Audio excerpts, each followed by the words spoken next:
Para adentrarnos en el modelado poligonal avanzado, primero nos tiene que quedar muy claro qué es la topología.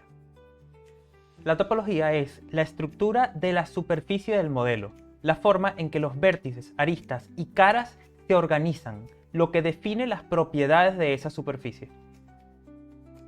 Esta estructura determina, entre otras cosas, cómo se verán los materiales, cómo se deformará la malla en caso de animarla y qué tan pesado será el modelo a la hora de manipularlo y usarlo. Entender la topología es crucial para hacer modelos 3D de alta calidad y efectivos dependiendo de la finalidad del modelo, ya que es diferente si vamos a hacer un modelo para render, para animación, para videojuegos o para impresión 3D. Aquí podemos ver tres ejemplos de topologías diferentes. Aquí tenemos una topología triangular. Aquí estas tres topologías son cuadradas, es decir, las caras son cuadradas, aunque la diferencia es, en hay caras cuadradas, pero también hay caras triangulares. Así que estamos mezclando dos tipos de topología. Y aquí podemos ver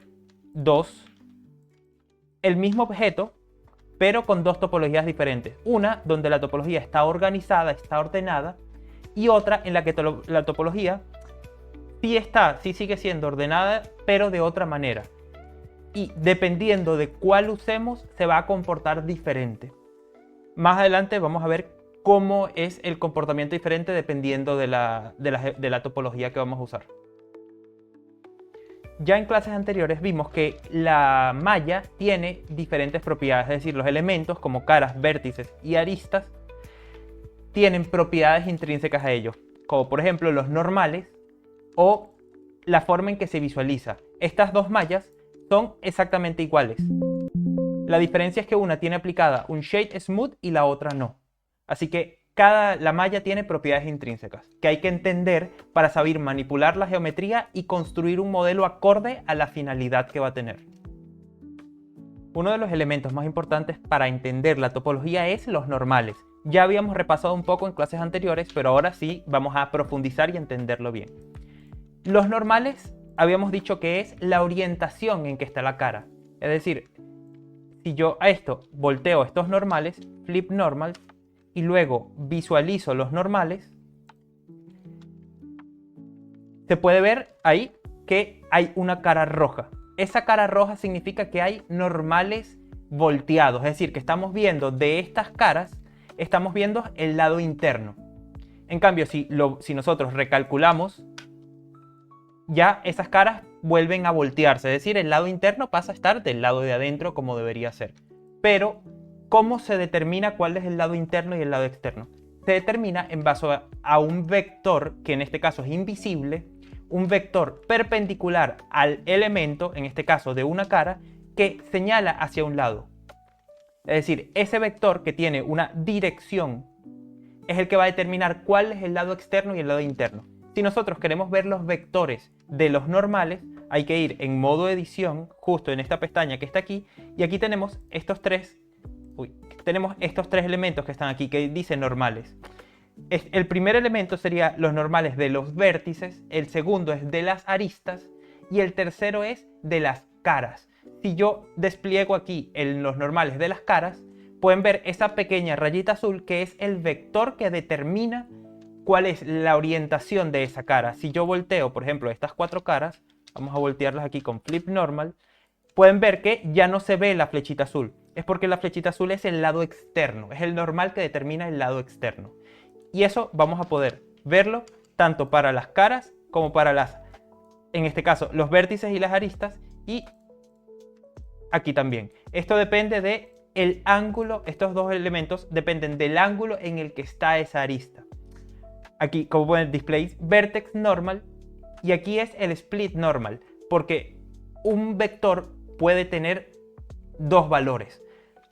Eso lo vamos a adentrar poco a poco, pero tampoco es necesario entender la parte matemática de los normales, pero sí entender qué es ese normal, porque el normal va a definir cómo se va a ver el material, cómo se va a comportar la malla a la hora de aplicarle modificadores o inclusive a la hora de animarla y deformarla. Otro aspecto importante para entender también las características de la malla es la forma en que lo vamos a visualizar. Por ahora solo nos vamos a quedar una que es el Shade Smooth, que lo podemos ver aquí en Object y tenemos Shade Smooth o Shade Flat. Shade Flat básicamente es que se pueda apreciar desde el modo objeto la construcción de la malla, y en Shade Smooth es para que se vea liso. Estas dos geometrías son exactamente iguales, solo que una tiene Shade Smooth y la otra tiene Shade Flat para que se vea. Eso es un efecto visual que nos proporciona Blender para poder ver geometrías que no son del todo lisas, verlas como lisas. Pero este efecto visual va a depender de la topología de nuestra malla. Por ejemplo, si aquí tenemos la misma calavera, solo que una mucho más definida, con mucho más detalle a nivel de malla, y la otra con menos detalles, mucho más cuadriculada, por así decirlo. Si yo aplico el Shade Smooth a esta calavera que tiene una topología menos organizada, más desordenada, el Shade Smooth no se va a ver del todo bien. Va a haber sombras y va a haber aspectos que no se van a ver bien de la malla. Así que es importante tener una topología correcta a la hora de aplicar un Shade Smooth y cambiar la visualización de esa malla. Cuando nosotros vayamos a modelar algo, tenemos que entender cuál es la finalidad de ese modelo. Es decir, para qué se va a usar ese modelo el cliente final. Y para resumirlo, hay que entender que puede ser para render, para animación, para impresión 3D y para videojuegos. La finalidad puede ser muchas otras, pero estas cuatro definen muy bien las cuatro tipos de topologías que se van a manejar en el modelado 3D. Vamos primero con el render. Lo principal que hay que entender del render es que se vea bien es lo más importante. Es decir, que la superficie del modelo se vea bien. Aquí podemos observar dos objetos diferentes en el que uno se ve bastante bien y en el otro no se ve tan bien. Pero en el render, cuando estamos hablando de que el modelo tiene como finalidad renderizarse, la principal es que se vea bien. Esto orientado a los render de imágenes o de animaciones que se tiene que ver lo más realista y mejor posible, no a videojuegos. Ya vamos a ver por qué. Pero aquí podemos ver dos ejemplos, uno que se ve bien y el otro que se ve bien. Cuando estamos hablando de render, sobre todo cuando el render es para una imagen estática, por ejemplo el render arquitectónico o de diseño de interiores, la malla, la topología puede ser muy pesada con tal de que se vea lo más realista posible. Es decir, no importa que sea muy pesado el modelo, siempre y cuando la computadora sea capaz de manejarlo y de renderizarlo, lo importante es que se vea bien. Los modelos orientados a la animación, la topología tiene que ser coherente en base a cómo se vaya a animar ese modelo. Por ejemplo, si se tiene que deformar, si se tiene que destruir, si tiene que cambiar su forma, etc. Aquí un ejemplo claro es, aquí tengo dos objetos que aparentemente son iguales. Pero si yo quiero animarlos, es decir, lo voy a doblar este y después voy a doblar este, podemos ver que se deforman de maneras diferentes, porque su topología es diferente. La topología de este es así y esta le agregué un par de triángulos aquí para que a la hora de deformarse tenga más vértices para deformarse en el área donde se va a deformar, no en cualquier parte. Es decir, hay que encontrar la topología correcta para las deformaciones y las destrucciones. En el caso, por ejemplo, de impresión 3D, lo que hay que saber es que la impresora 3D lo entienda. El software que va a procesar ese modelado y lo va a traducir a la impresora 3D entienda la construcción de la topología. Porque al imprimir 3D lo que estamos haciendo es le vamos a traducir a la impresora 3D la ubicación de cada uno de estos vértices, si hay aristas conectadas o si hay caras que interconecten todo. Y la impresora 3D tiene que entender eso. Aquí un ejemplo en este caso, esto es una topología correcta para impresión 3D y esta a la derecha no.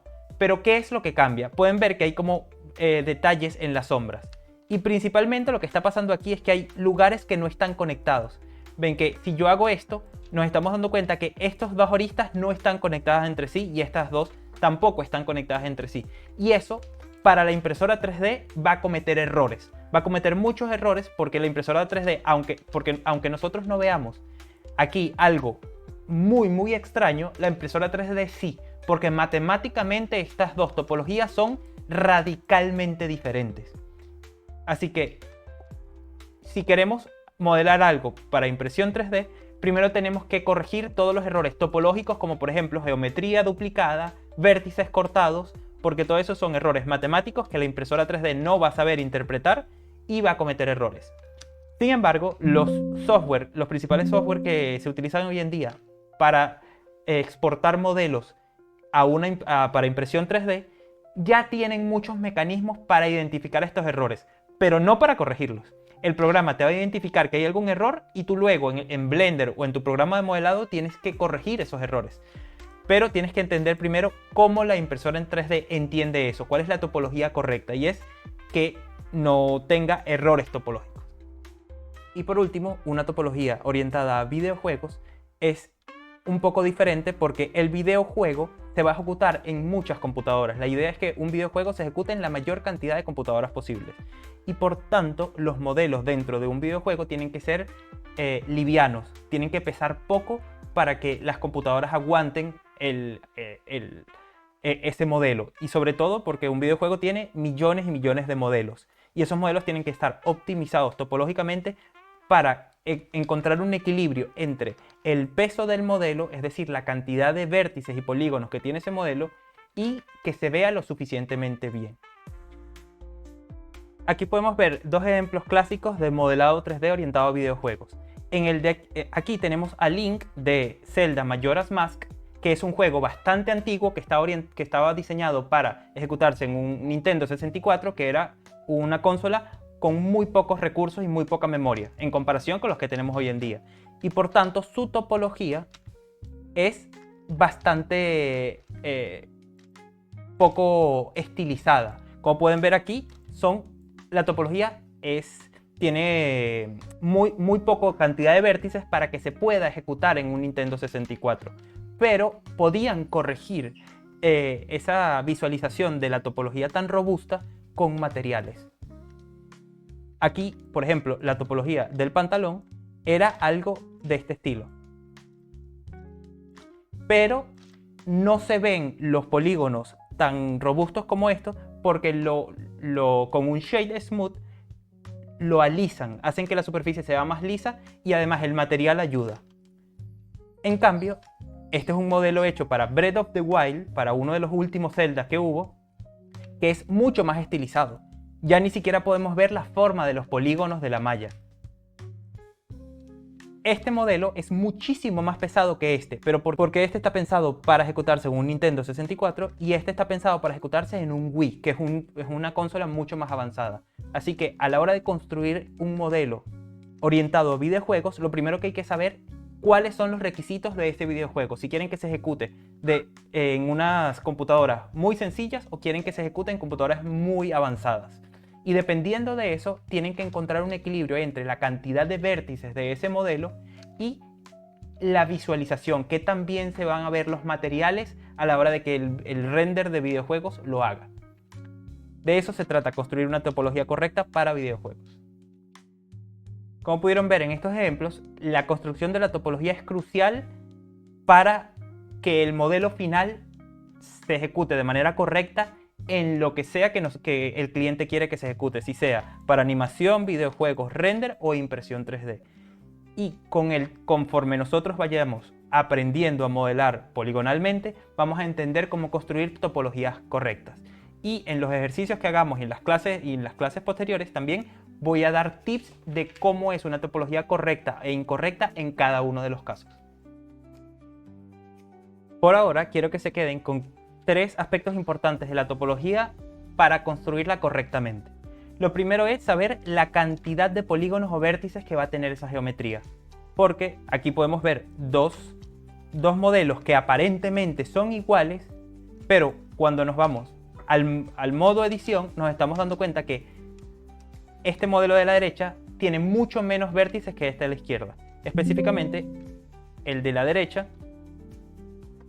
tiene 6.000 vértices y el de la izquierda tiene 442.000 vértices. Es decir, este, aunque los dos se vean igual, este es muchísimo más pesado que este. Así que hay que trabajar en un equilibrio entre la cantidad de polígonos y vértices que va a tener ese objeto y cómo se va a ver al final. Por ejemplo, en este caso, este modelo lo tendríamos que desechar porque tiene demasiados vértices para lo que se ve. Sin embargo, hay modelos que sí requieren altas cantidades de vértices, sobre todo los modelos que son, por ejemplo, construir una silla hecha de mimbre o de wicker. Esos requieren alta cantidad de polígonos. Otro aspecto importante es la geometría duplicada o superpuesta. ¿Qué significa esto? Aquí tenemos dos modelos que aparentemente son iguales. Sin embargo, cuando le agregamos un Shade Smooth, podemos ver una diferencia en estos lados del modelo. Ven que aquí se ve apenitas algunas sombras que no aparecen aquí, algunas sombras raras.